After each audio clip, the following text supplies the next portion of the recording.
Hey everybody, it is Clint. Welcome to Sweetcast. Yeah, back at it doing videos again. Let me show you something that's gonna blow your mind.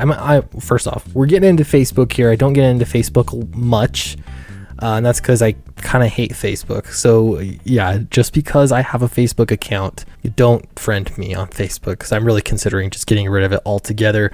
And I don't check anything, but I am looking at this. So yeah, we'll look into that. But look at this. This is the cover by Matt Weldon. And this is for Downcast number 2. This will be the variant. And really, it's just my own OCD that if I have a variant cover with one of Matt Weldon's, I'd want the second one. So that way, if you bought the Matt Weldon cover, you have one that matches it for the second half of the story. So there it is. I'm pretty excited about that. And yeah, that'll be coming up soon. I got to tell you, Downcast is at the printer, and they're working out some stuff on their end. As far as I know, everything that I've done is correct. Eric Weathers did the lettering and the pre-press, and he did a really, really good job on that. So I'm excited about that all. But the printer has it, and we're kind of just waiting. So the ball is outside of my court. So in the meantime, yeah, I'm getting ready for the next Downcast. I can't just sit on my hands. All right, so Tony Isabella. I don't know a lot about Tony and Isabella, so I actually looked him up here on Wikipedia.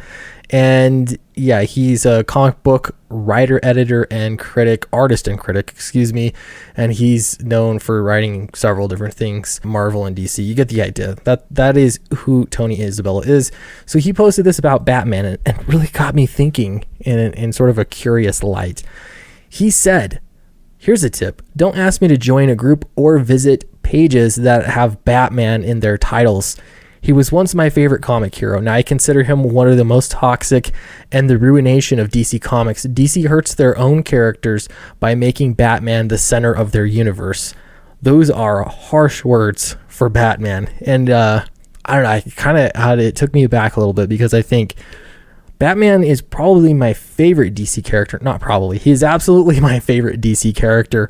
And there's something I like about the complexity of, not being sure that he's completely sane, almost like what kind of person it would take and what kind of a obsession you would need in order to really become Batman and do the kinds of things that he'd need to do. So it is interesting, but this is a valid point, it's just a point. I'm not going to say it's valid necessarily. It brings up a good discussion topic. And so what was more interesting to me is I looked down in the comment section. A lot of people, it seemed, that responded to this did not like Batman, and they had problems with Batman, or at least the way that Batman exists today and has existed in the past 30 years or so. All right, again, don't contact any of these people. We're just talking. This is all public, but just be cool. Just let people do their thing.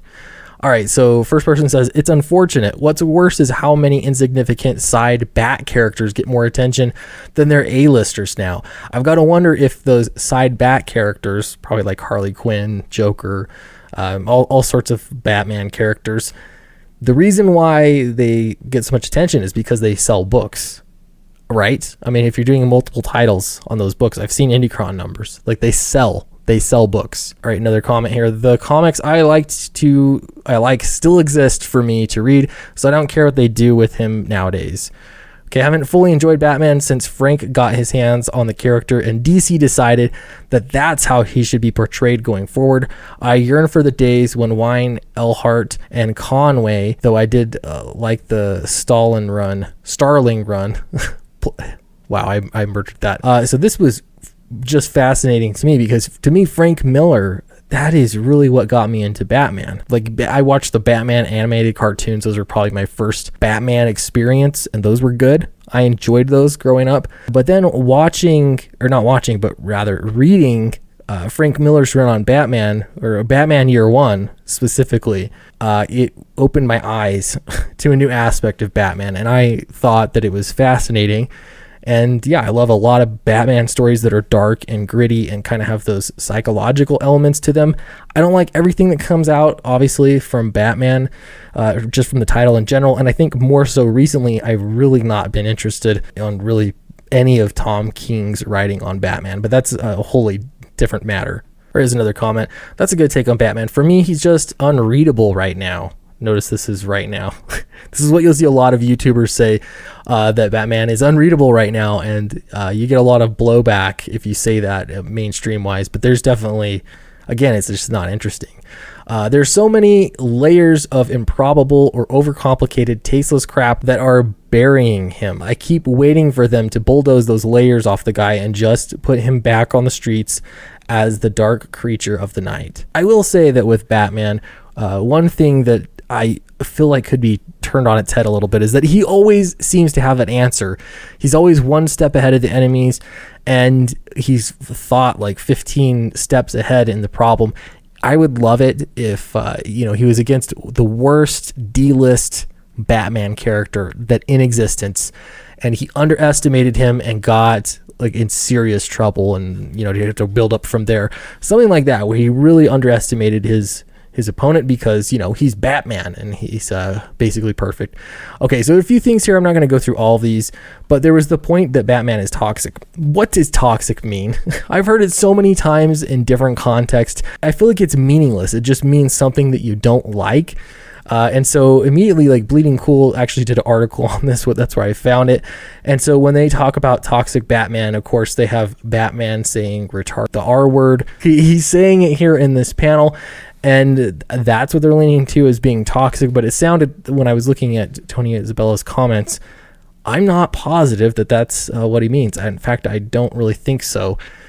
If it was problematic, it is interesting because he talked about Ghost Rider. I'm just looking at his Wikipedia page. And a controversy that he was involved in was writing Ghost Rider for 2 years.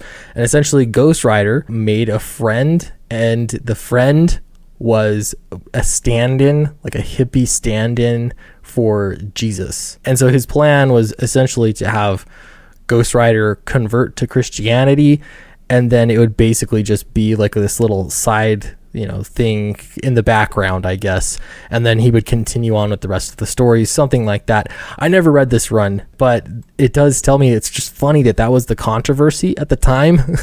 Now I can't imagine having something like that happen in comics today. Could you imagine the blowback? I couldn't even see it passing through editorial at all for a lot of reasons. And I don't know if the story was interesting or well written or anything like that, but it was a controversy at the time. So I think the same guy that wrote this, would he be sympathetic to a lot of the current year complaints about comics in general? That I don't know, but I do know that he thinks Batman is toxic. So I'd love to know what your thoughts are. Is Batman destroying it for every other character in DC? Is he really destroying DC comics in and of itself? Let me know in the comments below.